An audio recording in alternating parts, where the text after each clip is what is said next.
Alrighty, this is a game in the Skoda T50, the Tier 9 Czech medium tank on Siegfried Line. It's a pretty good tank. It has a 3-shot autoloader, but it still has pretty good DPM. Doesn't really have that much armor to speak of, but it's relatively quick. So in this particular game, what I want to talk about specifically is playing a support tank. And people always ask me how to play more fragile support tanks, and I think that this particular map is a good example of it. And the general idea is you want to keep your gun as active as you possibly can at all times. And so that requires a couple of things. That requires you to look and see what your team is doing, right? Because there's a lot of opportunities that you cannot take advantage of in a tank like this, just because you cannot front necessarily. You can't drive into multiple tanks with it because it'll get shot up. But the point of this particular exercise is that you always want to be in a position where you're at the ready. You never want to have to drive long distances in order to get shots on things and have your gun be inactive for long periods of time. And so generally going to the back line, like if you go to the 1 line here or the K line here, that's generally not quite as effective in these support type tanks. And so basically what we're going to show in this replay is that I will not be the focal point of our offense, but I will always be wherever the focal point of our offense is. And so now if you look at the way that our team has dispersed, right, we've gone heavy field, we've put some guys on the 5 line, we've sent very, very little to this east city side. So I'm going to set up over on this lane on this 5-6 line because I can help cover through there because there's no one else essentially watching that 6 line-ish area. That will get shots through there very easily anyways, right?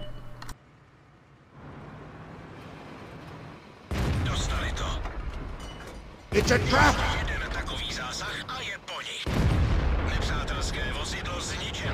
And the nice thing about the clip is, of course, you can get out a little burst of damage and then fall back and reload.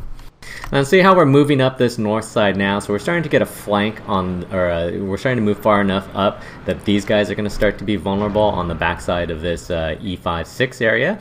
So all I have to do is wait, because they're sort of are going to get shot by our guys in the field, and that's going to make it easy for me to get shots at them from out here. And again, you see that most of their tanks are in this middle area here. We're still pretty weak on this east side, but see how we're starting to get an encapsulate here? We're starting to get this little C shape around them. So if this WZ-111 puts pressure up through this area, you don't necessarily want to sit back here. You want to be able to move up. But it's something that we have to watch, because he can't push in there by himself. These guys have to be able to take care of this Indian, and it doesn't look like they're necessarily paying attention to him. It's a trap!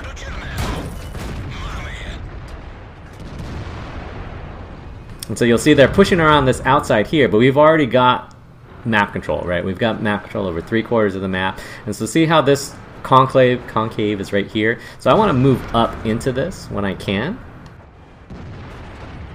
If these guys give me the opportunity to get shots, then so be it. And so about 2.5 minutes have gone through this game, and I have 4,000 damage. Remember that their team started at about 19,000 health.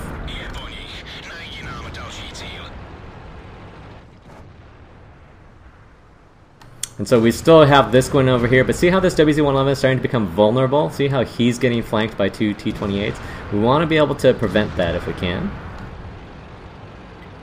We don't want to allow, especially slow non-turreted tank destroyers, to be able to flank him.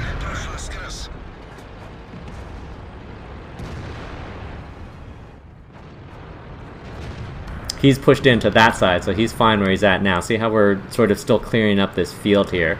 We need to wait for that to happen. And this T-43, or 34-3, took this shot from the T-28. So that gives me an opportunity to go over here to help out this WZ-111, who inexplicably got himself, he got himself in front of the T-28 somehow. Which is weird, because he drove around that direction to get to him. So I don't know why he drove around to the front of the tank, but alright. And then, you know, here is just shot selection. So this, I can shoot at this JT. The JT is looking out in the field. He doesn't really have that many great shots where he's at. This T28 can push this type right now. Neither of them is really a threat to me. So if I can, I want to take out the T28 because it looks like he's trying to leave, whereas the JT88 is more or less a captive audience. He can't push forward, otherwise that's going to get him shot even more. So my concern is to take this T28 out before he can actually push out in that direction. So I don't really have to bother with the JT88 other than make sure that he can't turn around very easily to shoot me. And then you check T28 and then you can finish off the JT. Right, and the JT still hasn't really shot anyone on our team because there's nobody just sitting in front of him. And then so 4.5 minutes into the game, we've done 6,000 damage. And again, at no point in this match have we ever been the focal point. At no point in this match have we ever been the one that's pushing tanks or doing things like that. The only thing that we've done in this match to this point is just be opportunistic. As our team moves in, watch your team move in, go in, get that free damage, right? Literally in this game, one tank has shot at us. It was the Indian Panzer that shot us from over here. Right? That's the only time anybody shot at us. Yet we kept our gun active the entire game by not being too far back, and as our team pushes forward or as our team engages, being in the area, being close enough that we can make use of our gun. And it's incredibly important, especially for these support tanks, in particular the autoloader tanks, like the T69, T54, E1, T57 heavy line, or the Czech tier 9, tier 10s, or even the French, either the AMX 5100, 5120, 50B, or the Lorraine and Batchat lines, right? Just playing that in an area where you're kind of watching your team, and some part of it, your team has to be brave enough or willing enough to move forward. But what you'll notice is that as we move forward into each sector, I wasn't that far behind them, and I was always ready. As soon as somebody pushed across, I was there to basically collect all the free damage. And so in a game like this, or in a tank like this in particular, that's what you want to do. You don't want to be, this guy out here on this K line, because yeah, sure, you might get a couple of shots at that Luva that was over here or something like that, but you're not really gonna, if your team pushes in on this side, you then have to drive 500 meters to get to the engagement site, and you generally want to be a little bit closer than that. And so when playing these support tanks, that's usually what you want to be able to do. You usually want to attach yourself to either a single tank or a group of tanks that's pushing through an area, and make sure that you keep your gun active. So if we look at the stats,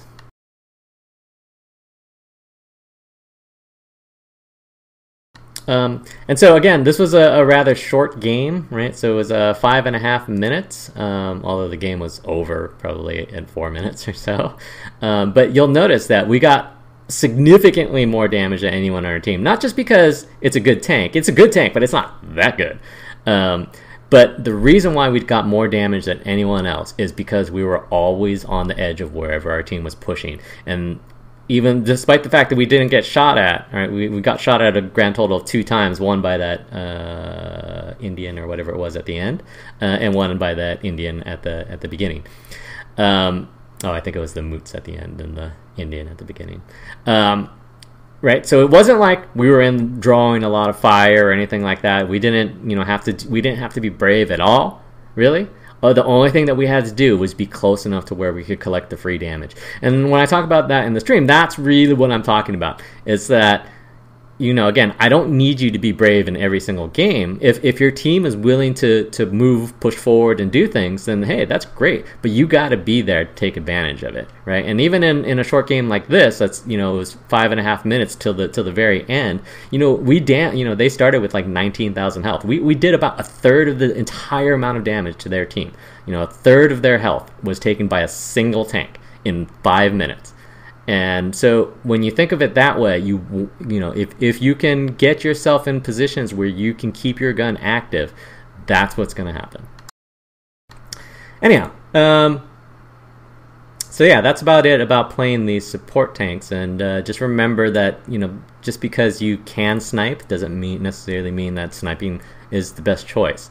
Again, especially if your team's going to be willing to attack. It's almost always better to be up in their general vicinity. And again, as I've been reiterating, it's not necessarily, I was going to say necessarily necessary, but that seems a little repetitive. It's not necessary for you to be the one driving forward and taking all the hits. Sometimes it's necessary because your team isn't willing to push. But if your team is willing to push, you need to be willing to collect free damage. And I think that this game is a pretty good example of that. So I hope that was helpful, and thanks for watching.